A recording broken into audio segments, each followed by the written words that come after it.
Hello,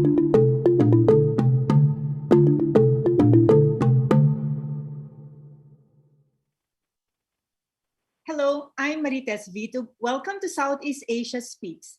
This is the show where I get to interview resource persons and newsmakers on issues affecting the region. I will be speaking to Peter Robinson, an international criminal lawyer on the International Criminal Court and the Philippine case. Peter served as lead counsel to former Bosnian Serb President Radovan Karadzic and to 4 former Rwandan government officials at the International Residual Mechanism for Criminal Tribunals.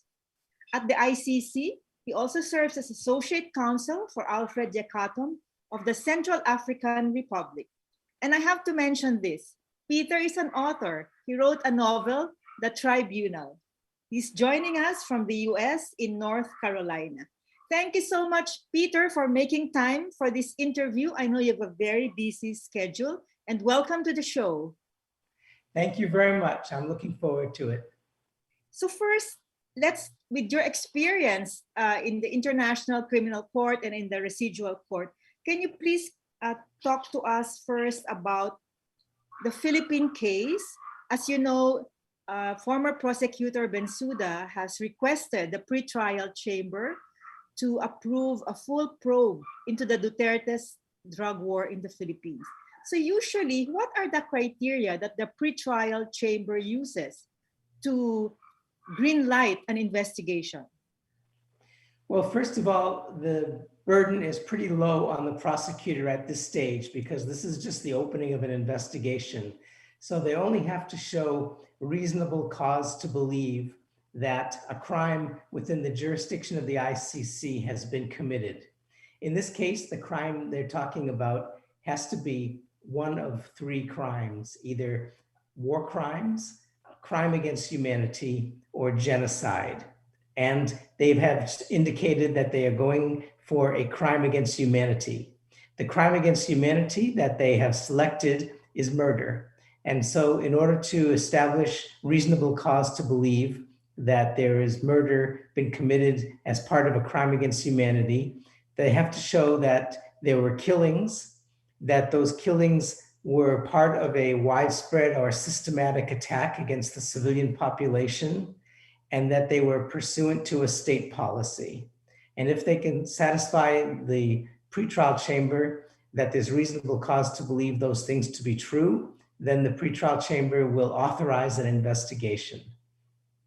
So as you may have read in the request for a full investigation, the sources were open sources, and I think the prosecutor did some interviews, but as you said, the bar is still low. So they don't need to present evidence at this point. Correct.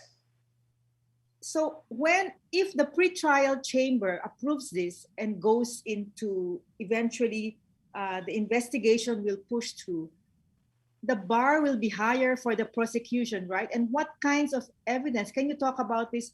What bear the most weight in a trial?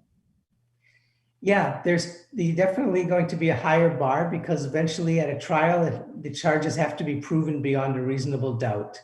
And there are 2 components to trials at the ICC.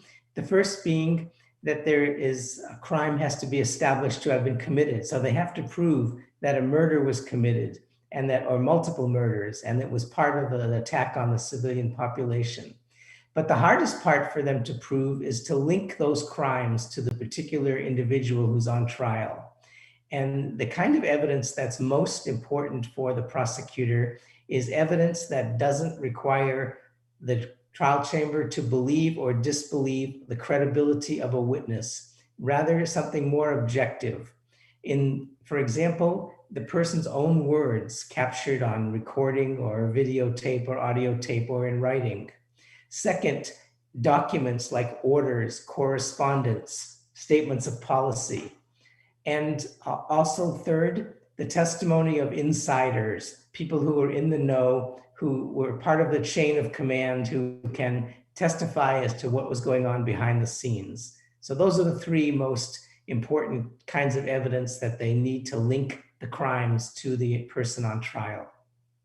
So I think I remember, Peter, in our last conversation when I met you at The Hague, I think a few years back, you said that testimonies, let's say, of witnesses need to be corroborated.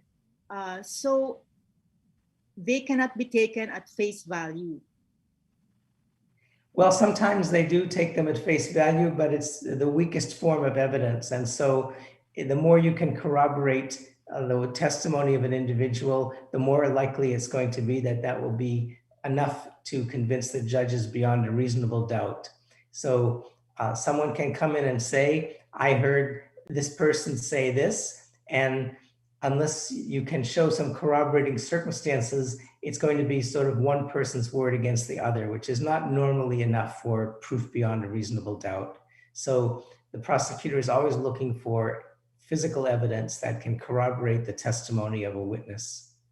Well, the Philippine government has said that they will not cooperate with the ICC if ever the prosecutor starts an investigation. But as you pointed out, the Rome Statute has a certain a timetable for states to cooperate. Can you please discuss this, Peter? Because we have not really heard much about this.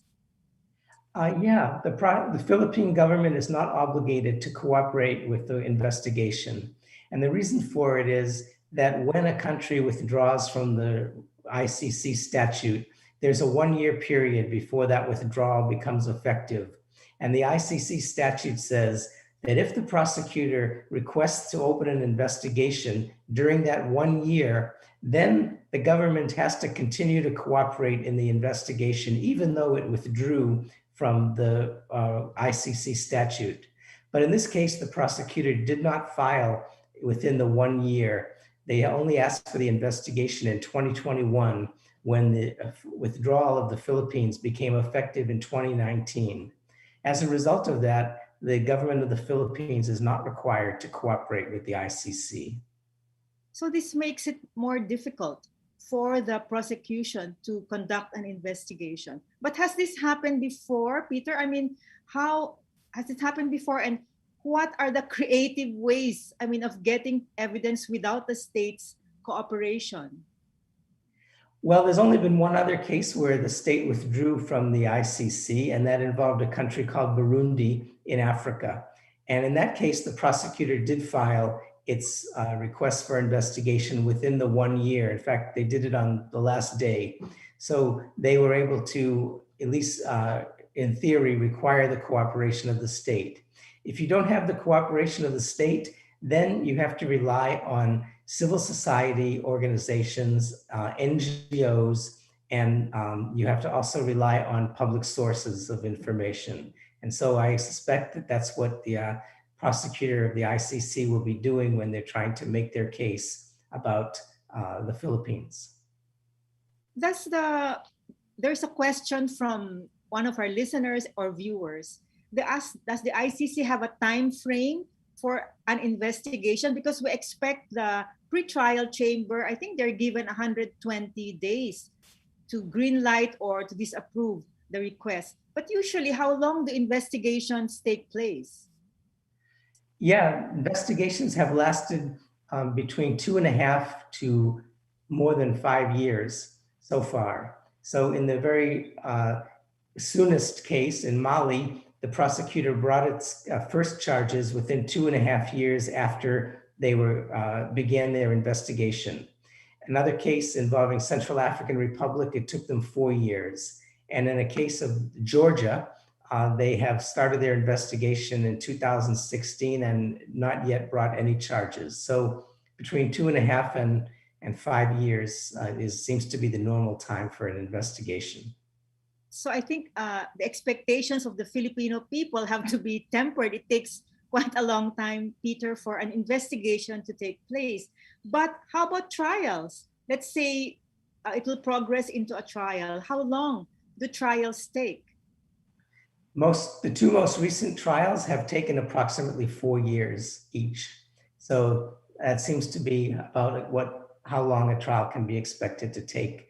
There can be differences, and the ICC is working on trying to speed up their trials. But at this point, 4 years seems to be the most reliable estimate. So during the trials, another question from one of our very active viewers or listeners, are witnesses allowed to appear at the ICC? I mean, to be seen, because this may cause threats to their lives. Yeah, witnesses are required to appear in person so that they can be seen by the judges and the judges can evaluate their demeanor to help them decide if the witness is telling the truth. In some cases, they will allow a witness to appear by video link if there's some extenuating circumstances that make it difficult for them to appear personally in The Hague. And also some testimony can be admitted in writing without a witness having to appear, but that testimony cannot involve the acts and conduct of the accused person. That's only for background or information about the crimes themselves. But if you're going to accuse an individual, you have to do it face to face, either by video or live. Oh, so the one who is accused is allowed to know the identity of the witness, right? Yes, that's a fundamental right of an accused person, to know the identity of his accusers. So the accused will always know who it is who's testifying. Sometimes the public doesn't know because they will give a witness a pseudonym so that the witness won't be in danger from the public, but the accused always will know. And an interesting question from one of our viewers, I think Manolo Potencio. He's asking if the main accused dies, does the case still continue? Does the trial continue? No, it stops that very day. I unfortunately had that experience in the Rwandan tribunal where my client died near the end of his trial, and that on that day, the case was over. Oh, I didn't know that. Anyway, Peter, now looking at the ICC, there is a new prosecutor, Karim Khan. Do you see any changes under his leadership of the office of the prosecutor, and what are the hurdles he has to face? Yes, I do think there'll be quite a few changes because Karim Khan has come in at a time when the ICC is under a lot of criticism. They had an expert review that completed a report in September 2020. They made almost 400 recommendations for changes to the way things are done at the ICC. And I think you can expect Karim Khan to take those on board and make a lot of changes. The first problem that he faces is that he has too many things to investigate. Right now, there are 7 preliminary examinations in different countries all over the world that the ICC has undertaken, and also 12 different countries that they're investigating. So a total of 19 situations or countries that they have to investigate, and they don't have the resources to investigate all of those. So they have to prioritize. Really, they can only investigate maybe 3 or 4 a year. So that's one of the reasons for the delay and one of the reasons things take so long. But I think Karim Khan is committed to focusing the work of the ICC prosecutor's office so that they work on cases where they could actually bring a person to the court. Right now, they have a lot of situations where it's not feasible that even if they get all the evidence against the person, that person would ever be arrested or brought before the court. And I think that Karim Khan will focus on those cases in which he has a reasonable expectation to bring the people to justice at the ICC. Yes, in relation to that, Peter, correct me if I'm wrong, but there has been no head of state that has been sent to jail by the ICC. Is that correct? That is correct. The ICC has prosecuted 2 heads of state, one from Kenya and one from Ivory Coast, but both of them have been acquitted. They also have an arrest warrant against another head of state, Omar Bashir from Sudan, but he has not been arrested for the ICC yet. Currently, he's in Sudan in custody and awaiting a decision whether he'll be sent to the ICC or not. So it's really difficult to have even a former head of state arrested, as in the case of Bashir, because the other states, I mean, where he travels to are not cooperating with the ICC. So do you think going after the biggest fish is almost impossible for the ICC? No, I don't think it's almost impossible. I think it's just a question of politics more than law. If they have a case against the head of state, and they bring an arrest warrant, it's only a political decision at that point as to whether they can arrest that person. And sometimes politics change. Slobodan Milosevic, the president of Yugoslavia, was in power for a long time. They were trying to arrest him. One day, he was overthrown, and it wasn't long before he was brought to The Hague and faced trial. So the ICC's ability to arrest a head of state will depend on the politics at the time. Okay, here's a very interesting question from one of our listeners or viewers, Mikhail Lorenzo Tabigay. He's assuming that Duterte will be accused or will be charged. So the question is, can Duterte be tried even if he refuses to acknowledge the ICC and even if he refuses to participate in an investigation? This is assuming that he's charged. He can only be tried if he's arrested and brought to the court. They don't have trials in absentia at the ICC. So the only way he could be tried is if he's arrested and he appears in court, and then he can be tried. There is no immunity for heads of state at the International Criminal Court. So the fact that he would be the president at the time wouldn't make any difference, but they would have to have arrested him. Now, the long-term question from the same listener or viewer: if found guilty, if let's say Duterte is found guilty, what is the penalty? That's murder, crime against humanity. Normally, the penalty would be up to 30 years in prison, although they do have the option to give a life imprisonment sentence in an extreme case. But normally, it would be somewhere between 0 and 30 years in prison. Wow. Peter, has there been a case wherein the trial is held outside The Hague? I heard Karim Khan say that The Hague should not be the court of last resort, or something like it shouldn't be the physical court of last resort.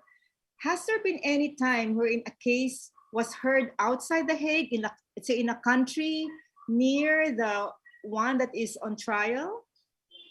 So far at the ICC, the answer to that is no. There have been a couple of times when someone has proposed that, but the judges have always decided that the security for the judges and the participants could not be guaranteed in that country, and so they decided not to do it. So far at the ICC, they have not conducted any trials outside of The Hague. However, other tribunals have existed within the countries.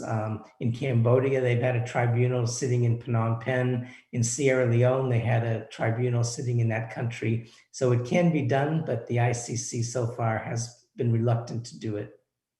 So Peter, can you just give us a brief background on these tribunals? Like you mentioned, in Phnom Penh, there's one. And where's the other country again with a tribunal? Sure. Yeah. How did this happen? Are these mandated by the UN, or how did these tribunals, in-country tribunals, come to be? Exactly. The United Nations Security Council authorized those tribunals. And so starting with the former Yugoslavia in 1994, they set up a court to prosecute the persons most responsible for those crimes. That was followed by Rwanda. After the genocide there, they set up a court for Rwanda. Then later for Sierra Leone, for Cambodia, East Timor, Lebanon, and most recently Kosovo. Are these tribunals, ad hoc tribunals, are they more effective? Do they try cases faster because they're very focused on a country? They are more effective because they have an expertise that builds up in one particular area. So people learn a lot about the former Yugoslavia because that's all they're working on. Whereas at the ICC, they're working on 19 different countries. And as a result, things are more efficient. They can take advantage of repetition. Once they've had witnesses come and testify in one case, they can use that testimony in other cases. And so it does work more efficiently, yes. Peter, you talked earlier about an extensive independent review of the ICC.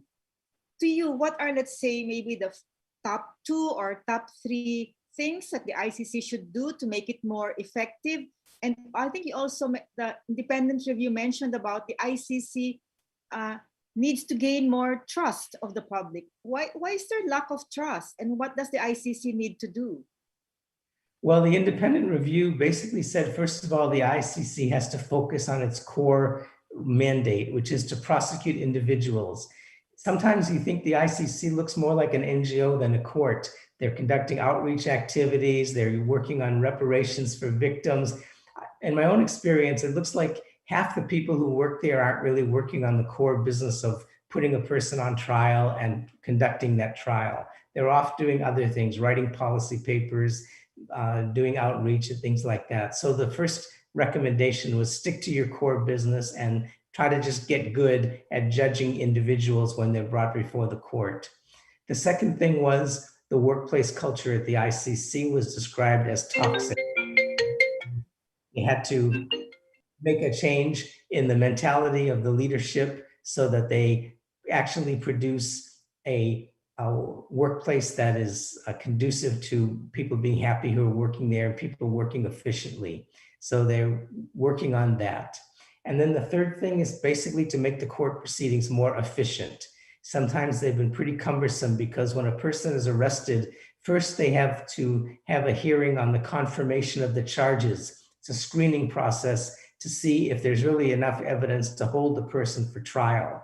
And that confirmation procedure, which doesn't exist in the ad hoc tribunals, has become prolonged and complicated, and they're looking to streamline those things so that it actually can go more smoothly. So those are the things that were identified as being needed to change. What the ICC did wrong that has caused it to not have the trust of people and to have disappointed a lot of victims goes back to the first prosecutor of the ICC, Luis Moreno Ocampo from Argentina. He wanted to put the ICC on the map when they got started. And so he brought charges against heads of state and a lot of high-ranking people without having the evidence and without doing a good investigation. As a result, when those cases came to court, the prosecution lost and those people were acquitted and everyone was disappointed, including those people who had to sit in jail for years while they waited for their trial before they could be exonerated. So it was a disaster. They've improved that now. Bensouda was much more cautious and they're trying to get their footing and establish their credibility, but it's taken a long time and it's going to take some time in the future before the ICC is actually seen as having decent results and being a credible court. Peter, there's a question again from one of our viewers, Carmela Ariza. Interesting question. Would you say that we, the Filipinos, should not pin our hopes on this case as we might just be frustrated? What is the real gain by pursuing this case regardless of the outcome? What is the gain for the Filipinos? Well, I think people in the Philippines should be very cautious about getting their hopes on the ICC. When you look at the situation, the ICC, and if they have an indictment against the president or other top officials, they won't be able to arrest those people without the cooperation of the Philippine government, unless those people decide to become tourists and travel to countries where the members of the ICC who might arrest them. So I don't think that there's a realistic expectation that people who are charged from the Philippine situation will actually be arrested. It's mostly, if there is an indictment, it would be something that would be used politically, either by the opponents of the president or by his supporters. And eventually, if there's a change in government and there's a government that wants to hold him to account for those things, they would be expected to do that themselves, because part of the ICC's regime is called complementarity. And they say if a local court, a local country can prosecute someone themselves, the ICC won't do it. So even if there's ICC charges outstanding, if there's a change in the government in the Philippines and the new government wants to prosecute or is capable of prosecuting, there'll still be no ICC trial because the ICC will expect the Philippines to do it. On the other hand, if Duterte and his supporters stay in power, then there's no chance for the ICC to arrest anyone. So I wouldn't expect much out of the ICC process from the Philippines. Wow, Peter, really, I mean, that was an eye-opener maybe for many of us. So I would like to end this conversation, Peter, by maybe just if you have any words to share to the Filipinos, but of course you said we should not pin all our hopes on the ICC, and you talked about if the politics of it, if there are new leaders, then the new leaders who are maybe opposed to Duterte can do their own, can conduct trials in the Philippines and file cases in the Philippines, right? So that means the ICC will drop the case. Is that correct? Eventually, yes, they cannot convict a person for the same thing that they've been tried for in a national court. So the ICC will not pursue a case if the person's been prosecuted for the same conduct in his own country. So my message for people in the Philippines, I think, is that your best way to influence the events that have been described in the ICC document is at the ballot box and not by waiting for the ICC. Oh, thank you so much, Peter. This had been an enlightening conversation. I would also like to thank our viewers for all their interesting questions, very engaging. And we hope to continue again this conversation, Peter, as we chart the progress of the ICC on the Duterte's drug war case. Thank you very much and goodbye. You're welcome.